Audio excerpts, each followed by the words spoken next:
এমন এক কিতাব যার মধ্যে কোনো সন্দেহ নাই। এটা কেন আল্লাহ পাঠালেন?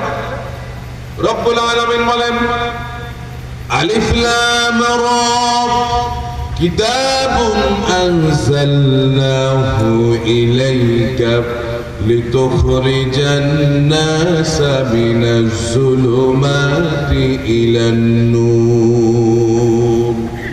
রব্বুল আলামিন বলেন, হাবিব, এই কোরআন আমি আপনার উপর এজন্য নাজিল করেছি, এই কোরআন দিয়ে আপনি মানুষদেরকে অন্ধকার থেকে আলোর দিকে নিয়ে আসবেন, জন্য কোরআন পাঠালাম। সুবহানাল্লাহ।